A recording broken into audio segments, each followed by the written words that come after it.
Before we get to talking about Steph Curry and his legacy, would any of you be interested in chatting with me during the Warriors and Raptors game tonight? Well, you can do so by joining my Amino community, and I want as many of you that are interested to click the link in the comment section and in the description to follow it. If you're familiar with the Hardwood Amino app, it's like that except that it's a community for my fans. Here you'll be able to interact with me and other basketball enthusiasts while also helping me make more videos at the same time. You'll be able to do things like join live chat rooms that we use to talk during games like I plan on doing tonight, read blogs about basketball from me and other members, take quizzes and polls, and write your own basketball blogs if you're interested. And I'd be interested in reading some of those as well. Now, anybody can join the community, but if you want to take it a step further, you can actually subscribe to the fan club to get in on exclusive content. That way you'll be able to view my YouTube videos before anybody else sees them, get previews of the videos I'm working on, gain access to other content that I only share to fan club members, and many other exclusive perks as the community grows. If you want in on the fan club, you can join by using coins that you can earn within the app, or you can buy them if you just want to skip that whole process. We did a soft launch of this community back when I was going through all the trouble with the NBA and still got hundreds of members to join, so I'm excited to see this community grow going forward. And just to be clear, regardless of if you're an actual fan club member or not, you can still join the chat with the Raptors and Warriors tonight just as a member of the community. The link is in both the comment section and in the description.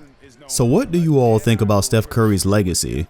I've been giving it some more thought lately because I'm reading a book about the Golden State Warriors and mainly about Steph Curry. And it's really interesting. It's a really interesting take because it's about things that more or less are going on right now or in the last few years. And it's just been really great to put what we are experiencing in real time into perspective.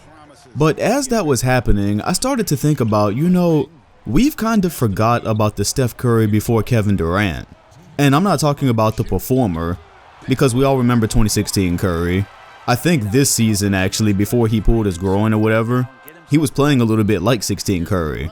So it's not that we forgot that, but we forgot about the things that he was going through.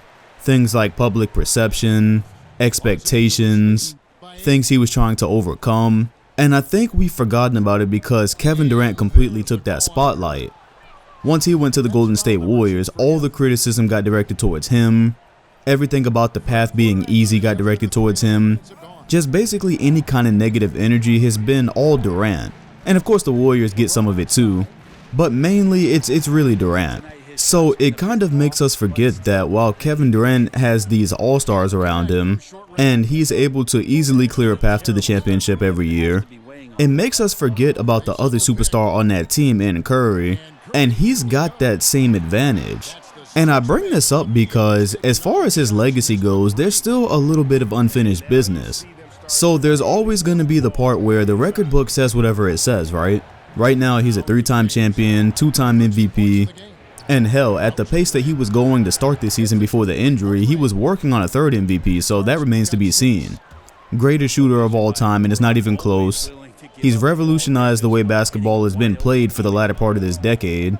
I don't think anybody would deny that some of the shooting displays we've seen and the improvement in three-point shooting, nobody could deny Curry has had an effect on that in one way or another. So the books are going to say whatever they say, but we've almost forgotten just in this short 2 years that there was a time where Curry was being slighted.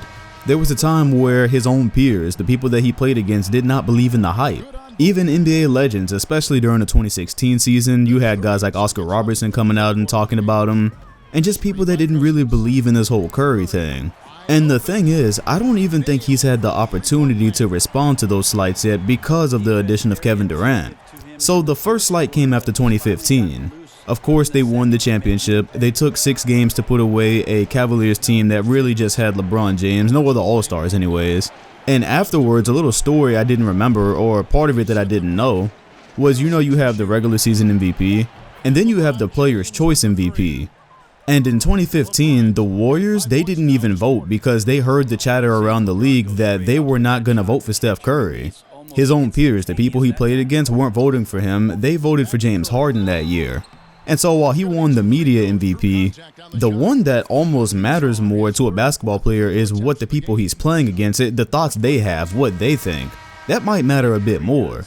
So he didn't win that. That was one thing. And then the second part came obviously that people didn't believe in their championship. They were saying that if the Cavaliers were healthy, Kyrie and Love were there, there's no way that the Warriors would have won.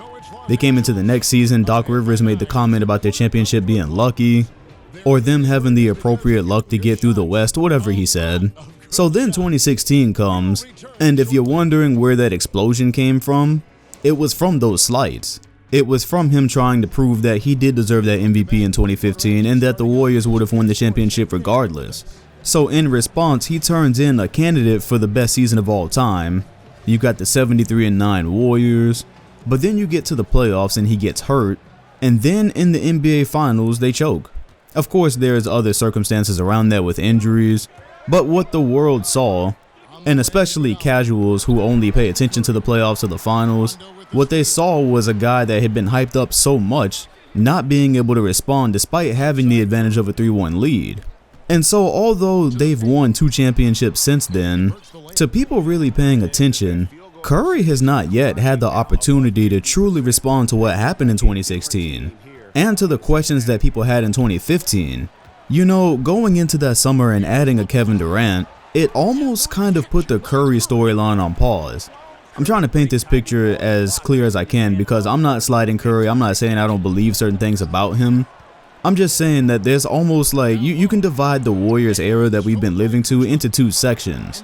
Like you've got the Curry era, and then you've got the Curry with Durant era. And the thing about the second version is that it doesn't really answer many questions that anyone had. When Durant joins this team, now it's an all-star team. So the questions are no longer, can Curry lead this? Could the Warriors actually make it through this adversity or whatever? Those aren't the questions anymore. Really, it's just being looked at as, this is the best team that's ever been assembled, and they better not lose to anybody for as long as Durant is there. So by winning these last few years and presumably going on to win this year, all they've been doing is what they've been expected to do. Anything less than a championship for all these years would just be a complete failure, a complete disappointment. So since 2016, which was the last time that Curry and the Warriors failed, we haven't seen them in a situation where you go into it and you actually think that they're facing some type of adversity or that they could lose. Going into the Rocket series, I will admit people expected them to win a little bit earlier, but I'm always looking at the details, and the facts are that Iguodala plays a bigger role than people actually think, because all they look at is the numbers and the points per game, but he plays a very crucial role to that Warriors team and the way they match up with people. And I truly do think had he had been there the entire series, they would have won pretty easily. But either way, they were the favorites in that series. So my point is, for Curry's legacy, to people who truly pay attention to basketball, and not just the people who look at the results, I think it would be good to see Curry in a situation once again where it's not all just like a fairy tale. These going on 3 years now where they're going to have Durant and they're going to have DeMarcus Cousins. This is like fairy tale era. They can play perfect basketball. They have the perfect team. Winning is just not difficult with the squad they have. It's not suspenseful. There's very rarely ever any type of adversity. And these are all the things that people think about when they talk about Kevin Durant, but they stop talking about Curry this way. Because Durant pulled such a move that people so strongly disliked that all this attention that I'm talking about, it went to him. But now, you know, we're talking about Curry in terms of, can he one day be the best point guard of all time? But it's like, okay, what if Kevin Durant stays with Curry and they end up winning a couple more championships, and now Curry retires somewhere around 5 or 6 rings? And if you're just looking at it in terms of what the history book says, now he's either matched or surpassed Magic Johnson there, and he's had this incredible streak of winning for consecutive years. But then the question from people who really watch this era is, how many superstars and good teams could Kevin Durant have won and joined that summer? And how many of them wouldn't have had this incredible stretch of basketball for a consistent amount of years? So none of those situations were out there, so I'm saying hypothetically, what if he could have joined LeBron and had a great team like they have with the Warriors? or he joins Harden and they've got this amazing and unbeatable supporting cast. Well, Durant plus any superstar plus any amazing supporting cast likely equals one of the best stretches of basketball ever. And that's what we're seeing from the Warriors right now, right? The last 2 years they've won the championship. This year they just haven't been healthy at all, but they're still hanging around like the second seed, and we just know once everybody gets healthy it's going to be back to normal, regularly scheduled programming. So then what does it mean for Steph Curry's legacy if 90% of his run was on an unbeatable team? And yes, he is definitely a huge part of what makes that team unbeatable.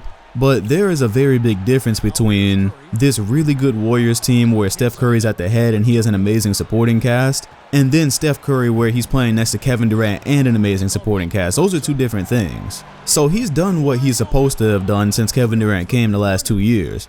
And I'm not denying that it's been spectacular, but just consider this. If Kevin Durant leaves the team but they're still great, and then next year they go to the championship and lose, or they lose before the championship, then the same questions that people had about Steph Curry before Kevin Durant came, those same exact questions are going to pop right back up, because as of now they still have not been answered. He's answered the question of whether he can be a rare superstar that can put his ego aside and share a team with another guy like Kevin Durant. He's definitely answered that question of being an amazing teammate, but he's not yet won a championship in the same role as a LeBron James or Kobe Bryant or Michael Jordan or Larry Bird. He hasn't won that type of championship where he's the undisputed head of that team, and the final series that he's walking into could go either way. That was what he was trying to do in 2016 and he couldn't get done. So just keep this video in mind for when the fairy tale period is over. We know that he can win championships forever and ever next to Kevin Durant and probably DeMarcus Cousins this year, but for the type of players that we're trying to rank him with, I just personally think it would help, and it's gonna help the day that he wins a championship in those type of roles. And that's all for today. If you somehow happen to find this channel first, then consider subscribing to my NBA channel. Follow my Twitch account where you can catch me playing 2K Live, and a variety of other games which will be retro sometimes. And finally, if you're interested in interacting with me and other members in a basketball community, then consider becoming a member of my Amino. The links to all three of these are on the screen, in the comment section, and in the description. Hit the like button, comment, and sub if you enjoyed, and hit the bell next to my name if you want notifications on future videos. Thanks for watching, and I'll see you all in the next one.